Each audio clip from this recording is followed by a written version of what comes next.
Snap. The sickening sound that echoed through the arena on June 16, 2025, wasn't just bone and cartilage separating, it was the sound of WWE's carefully laid plans crumbling into dust. Liv Morgan, the Judgment Day's most dangerous weapon, had her shoulder ripped from its socket in a moment so brutal that even hardened WWE veterans had to look away. But here's what's going to make your blood boil: this wasn't just some freak accident during a routine match. This was the catastrophic result of WWE's reckless booking decisions, their complete disregard for wrestler safety, and a corporate machine that chews up and spits out their biggest stars without a second thought. You think you know what happened to Liv Morgan? Think again. While WWE's propaganda machine has been working overtime to control the narrative, the real story behind Morgan's devastating injury reveals a pattern of negligence that goes straight to the top of the company. This isn't just about one injured wrestler, this is about a system that treats human beings like disposable commodities. The moment that changed everything.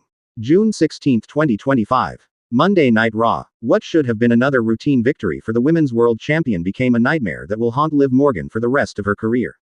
The match against Kairi Sane seemed straightforward enough, a showcase for the champion against a respected veteran who could make Morgan look strong heading into bigger storylines. But wrestling fans know that nothing in WWE is ever as simple as it appears on the surface. This match was booked for one reason and one reason only: to keep Liv Morgan busy while creative scrambled to figure out what to do with her championship reign. Instead of meaningful feuds and compelling storylines, WWE threw her into a throwaway match that ended up threatening her entire future in professional wrestling. The injury happened during what should have been a basic sequence. Kairi Sane, executing a move she's performed thousands of times throughout her career, inadvertently caught Morgan's arm at the wrong angle. The result? A complete shoulder dislocation that was so severe, so grotesque, that even the cameras quickly cut away from the horrifying sight. But here's what WWE doesn't want you to know: this injury was preventable. Multiple sources backstage have confirmed that Morgan had been complaining about shoulder discomfort for weeks leading up to this match. She'd been asking for time off to get proper medical evaluation, but WWE's relentless schedule and their desperate need for star power kept her in the ring when she should have been in a doctor's office. The cover-up begins. Within minutes of Morgan's injury, WWE's damage control machine kicked into high gear. The official story: a minor shoulder injury that would require a short recovery period. The reality: Morgan was rushed to the hospital with an injury so severe that multiple surgeons had to be consulted just to determine if her career could be saved. WWE's medical team, the same people who cleared Daniel Bryan to wrestle with concussion symptoms and allowed Roman Reigns to work through leukemia, initially tried to downplay the severity of Morgan's condition. They wanted to keep their options open, to maintain the illusion that she might return in time for their next big pay-per-view. But Morgan's personal physicians told a different story. The shoulder dislocation was complicated by torn ligaments, damaged cartilage, and nerve compression that threatened permanent disability. This wasn't an injury that could be fixed with a few weeks of rest and physical therapy. This was a career-threatening condition that would require major surgery and months of rehabilitation. The most infuriating part: WWE executives were more concerned about how the injury would affect their television ratings than they were about Morgan's long-term health and well-being. Internal emails obtained by sources close to the situation reveal that company officials were already discussing storyline alternatives before Morgan had even received proper medical care. The surgical nightmare. The surgery that Liv Morgan underwent wasn't the routine procedure that WWE's PR department would have you believe. This was a complex, multi-hour operation that required some of the most skilled orthopedic surgeons in the country. The damage to her shoulder was so extensive that doctors had to completely reconstruct the joint using experimental techniques that had never been attempted on a professional wrestler. During the procedure, surgeons discovered additional damage that hadn't shown up on initial imaging. The force of the dislocation had torn through muscle tissue, damaged blood vessels, and created scar tissue that threatened to limit Morgan's range of motion permanently. What was initially described as a simple repair became a desperate attempt to save not just her wrestling career, but her ability to use her arm normally in everyday life. The surgical team worked for over 6 hours, using titanium screws, synthetic ligaments, and tissue grafts to rebuild Morgan's shoulder from the ground up. The complexity of the procedure meant that her recovery timeline was immediately extended from weeks to months, with no guarantee that she would ever regain full function in the injured joint. But here's the part that will make you absolutely furious: WWE executives were calling the hospital during the surgery, pressuring doctors to provide optimistic timelines for Morgan's return. They weren't asking about her health, her pain levels, or her long-term prognosis. They wanted to know when their investment would be back in the ring generating revenue for the company. The ripple effect that destroyed WWE's plans. Morgan's injury didn't just affect her career, it sent shockwaves through WWE's entire creative structure, exposing just how poorly planned and reactive their storytelling really is. The company had built multiple major storylines around Morgan's championship reign, including a planned marquee match at WWE Evolution 2025 that was supposed to be the centerpiece of their women's wrestling showcase. When Morgan went down, WWE's creative team went into panic mode. They had no backup plans, no contingency storylines, and no idea how to maintain momentum in the women's division without their champion. The Evolution event, which was supposed to celebrate women's wrestling, became a scrambled mess of last-minute bookings and thrown-together matches that satisfied nobody.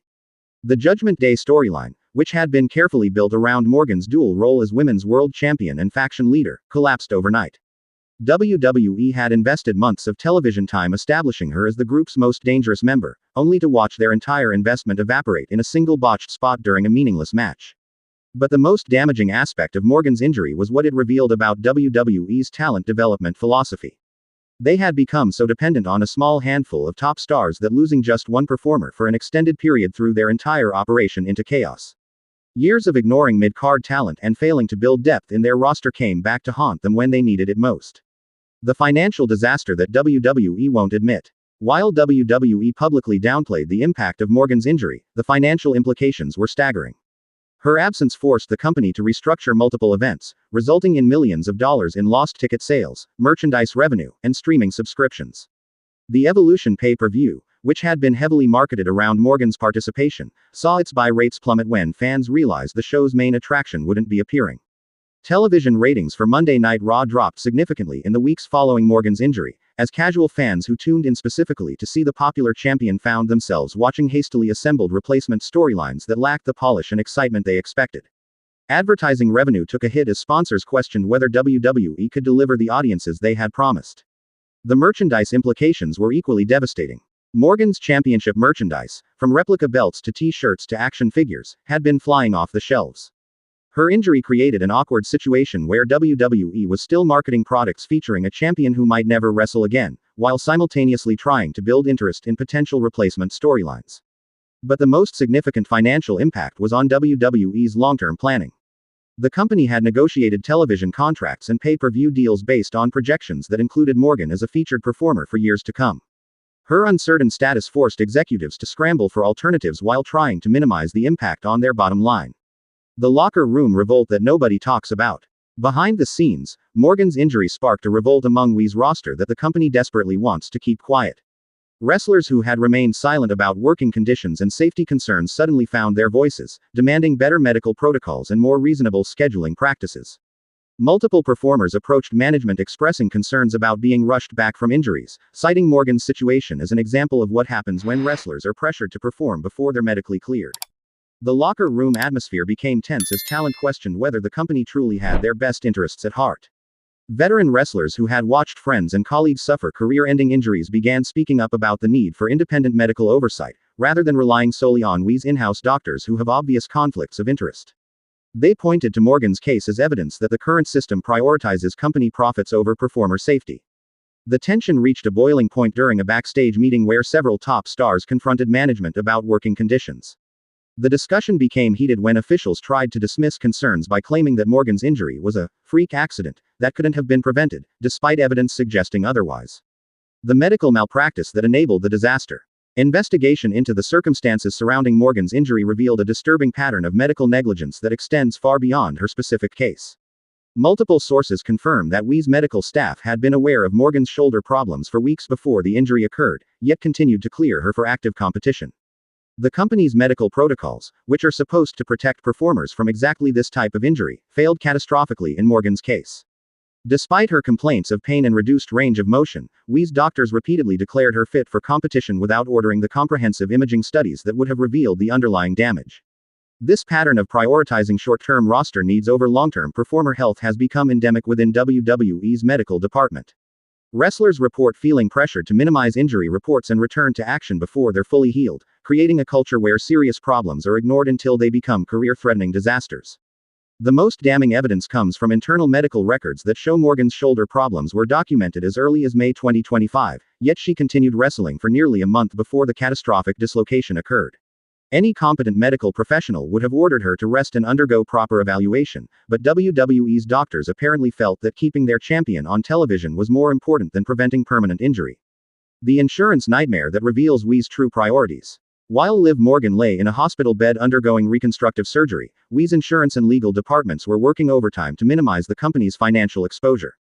Rather than focusing on getting their injured star the best possible medical care, executives were more concerned about protecting themselves from potential lawsuits and workers' compensation claims. The company's insurance policies, which are structured to minimize payouts for wrestling-related injuries, initially questioned whether Morgan's shoulder dislocation qualified as a work-related injury. This bureaucratic nightmare delayed approval for specialized treatments and rehabilitation programs that could have improved her recovery prospects.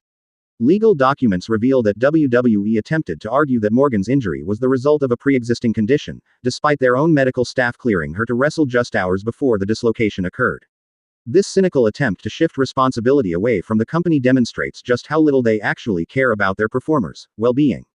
The insurance battle became so contentious that Morgan was forced to hire her own legal representation to ensure she received proper medical coverage. While she was dealing with the physical and emotional trauma of a career-threatening injury, she also had to fight her own employer just to get the medical care she needed. The rehabilitation hell that WWE abandoned. Morgan's recovery process has been a grueling ordeal that WWE has largely ignored once she was no longer useful to their television programming. The intensive physical therapy required to restore function to her reconstructed shoulder is both painful and time-consuming, requiring daily sessions with specialized therapists who understand the unique demands placed on professional wrestlers.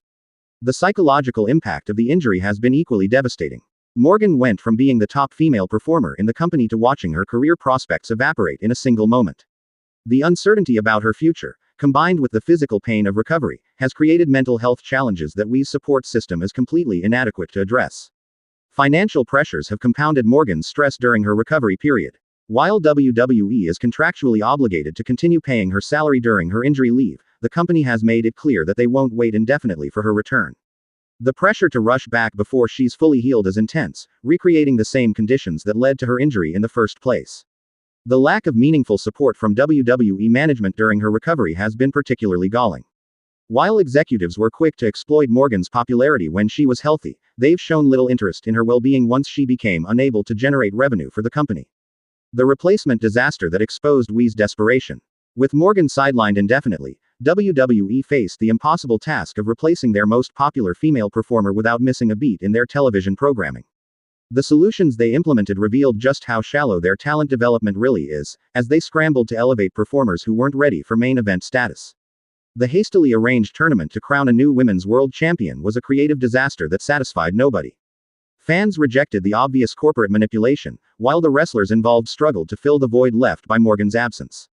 The tournament matches lacked the polish and excitement that audiences expect from championship competitions. WWE's attempt to transfer Morgan's heat to other performers through association with the Judgment Day faction backfired spectacularly. The chemistry that made Morgan's character work couldn't be replicated with replacement performers, exposing the storyline's dependence on her specific personality and in-ring abilities. The company's desperation became obvious when they began rehashing old storylines and bringing back retired wrestlers to fill television time. Rather than using Morgan's absence as an opportunity to develop new stars, WWE fell back on familiar faces and recycled content that felt stale and uninspired. The Hollywood opportunity that WWE sabotaged. Adding insult to injury, Morgan's shoulder dislocation occurred just as she was beginning to establish herself in Hollywood, with several film projects lined up that could have elevated her profile beyond the wrestling world.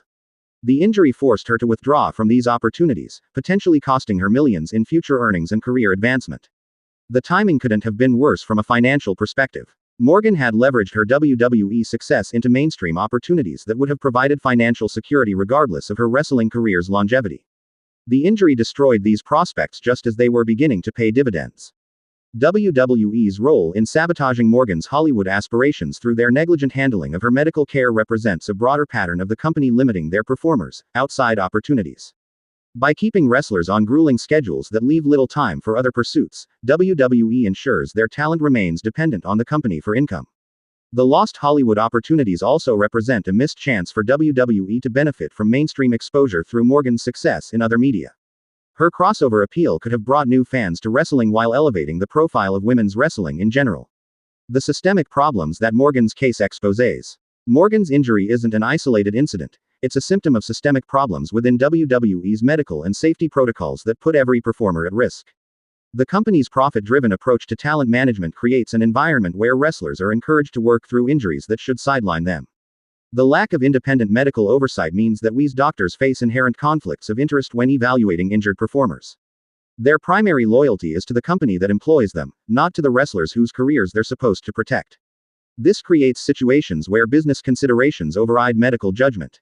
WWE's scheduling practices compound these problems by creating unrealistic expectations for performer availability. The company's television and live event commitments require a level of roster depth that they've never invested in developing, leading to situations where injured wrestlers feel pressured to return before they're medically cleared. The absence of meaningful workers' compensation protections leaves wrestlers financially vulnerable when injuries occur. Unlike athletes in other professional sports, WWE performers have limited recourse when their careers are ended or shortened by inadequate medical care. The cover-up culture that protects WWE. WWE's response to Morgan's injury exemplifies the company's long-standing culture of secrecy and damage control. Rather than acknowledging the systemic problems that contributed to her injury, officials have focused on controlling the narrative and minimizing their legal and financial exposure. The company's public relations machine has worked to portray Morgan's injury as an unavoidable accident, while internal documents reveal a pattern of negligence that suggests otherwise. This disconnect between public statements and private actions demonstrates WWE's willingness to sacrifice performer safety for corporate image protection. Media outlets that depend on WWE for access and advertising revenue have largely avoided investigating the circumstances surrounding Morgan.